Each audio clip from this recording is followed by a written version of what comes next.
Assalamualaikum warahmatullahi wabarakatuh. Perkenalkan, nama saya Ria Paci dengan NIM 13142114 dari kelas 6D. Pada kesempatan kali ini saya akan memaparkan materi yaitu tentang peran supervisi pendidikan dalam meningkatkan mutu pendidikan dan memperbaiki efektivitas pembelajaran. Baik, langsung saja kita masuk. Yang pertama adalah supervisi pendidikan. Pengertiannya secara konseptual, supervisi bermakna pada usaha seorang supervisor untuk mencapai hasil yang diinginkan dengan mendayagunakan bakat, kemampuan alami manusia, dan sumber-sumber yang dapat memfasilitasinya dengan menekankan pada pemberian tekanan dan perhatian yang sebesar-besarnya terhadap bakat alami manusia. Supervisi pendidikan berkembang seiring dengan perkembangan ilmu pengetahuan, teknologi, serta sosial, ekonomi, dan budaya masyarakat. Supervisi lebih didominasi oleh supervisor dalam bentuk kolaborasi antara supervisor dan guru. Jadi yang dimaksud dengan supervisi pendidikan adalah bimbingan profesional bagi guru-guru.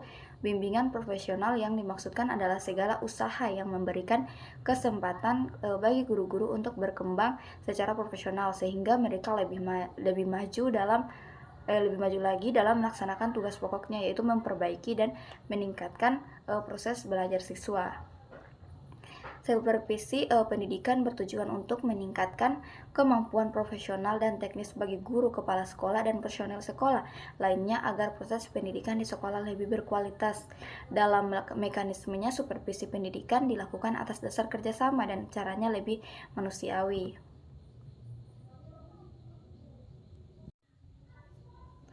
Kemudian ada pendekatan supervisi. Menurut Sobandi tahun 2013, ada beberapa pendekatan supervisi yang populer, yaitu yang pertama ada supervisi klinis. Supervisi klinis dilakukan dalam bentuk proses tatap muka yang memungkinkan supervisor dan guru bersama-sama membahas dan menganalisis masalah pembelajaran yang terjadi. Kemudian yang kedua ada supervisi pengembangan. Dalam pendekatan ini, supervisor memperlakukan guru sebagai individu yang berada pada berbagai tahap pertumbuhan dan pengembangan. Yang ketiga ada supervisi diferensial. Jadi menurut Glaton, bahwa supervisi diferensial merupakan pendekatan supervisi yang menyediakan pilihan jenis supervisi dan evaluasi yang sesuai dengan kebutuhan guru. Yang ketiga ada peran supervisi pendidikan. Menurut Sutarjo tahun 2014, secara operasional dapat dikemukakan beberapa peran konkret dan supervisi pendidikan, yaitu yang pertama membantu guru melihat dengan jelas tujuan-tujuan pendidikan. Yang kedua, membantu guru dalam membimbing pengalaman belajar murid-murid. Yang ketiga, membantu guru dalam menggunakan sumber-sumber pengalaman belajar. Yang keempat, membantu guru dalam menggunakan metode-metode dan alat-alat pelajaran modern. Yang kelima, membantu guru dalam memenuhi kebutuhan belajar murid-murid. Yang keenam atau yang terakhir yaitu membantu guru dalam hal menilai kemajuan murid-murid dan hasil pekerjaan guru itu sendiri. Baik, selanjutnya kita masuk yang kedua, ada peningkatan mutu pendidikan. Secara umum, mutu mengandung makna derajat atau tingkat keunggulan suatu produk atau hasil kerja, baik berupa barang maupun jasa. Menurut Garvey dan Davis tahun 1994 dalam Hadis dan Nurhayati, mutu adalah suatu kondisi dinamik yang berhubungan dengan produk, tenaga kerja, proses, tugas, serta lingkungan yang memenuhi atau melebihi harapan pelanggan. Sedangkan pendidikan merupakan proses pematangan kualitas hidup. Peningkatan mutu pendidikan merupakan tuntutan yang harus dipenuhi oleh setiap madrasah sekolah di era globalisasi.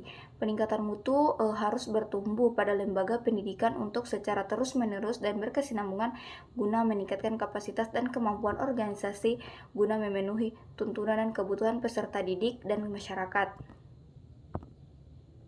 Kemudian yang ketiga kita masuk pada peran supervisi dalam meningkatkan mutu pendidikan. Peran supervisi adalah keikutsertaan atau kiprah seorang dalam suatu hal, yaitu atau menyangkut kompetensi yang dimiliki. Kaitannya dalam hal ini adalah peran supervisor adalah orang yang memiliki profesi atau pembinaan dalam bimbingan terhadap perbaikan mutu pendidikan. Peran supervisi pendidikan sangat penting untuk meningkatkan mutu dan kualitas pendidikan. Proses pendidikan mulai rekrutmen siswa sampai dengan hasil belajar dilakukan oleh seluruh komponen juga dipengaruhi dan tidak dapat terlepas peran kepala sekolah.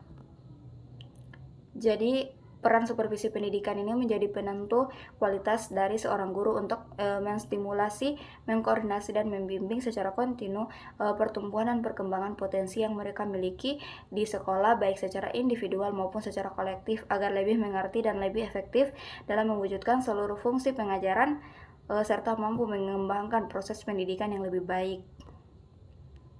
Baik, terima kasih telah sekian pemaparan materi dari saya. Lebih dan kurangnya saya mohon maaf. Wabillahi taufiq wal hidayah. Wassalamualaikum warahmatullahi wabarakatuh.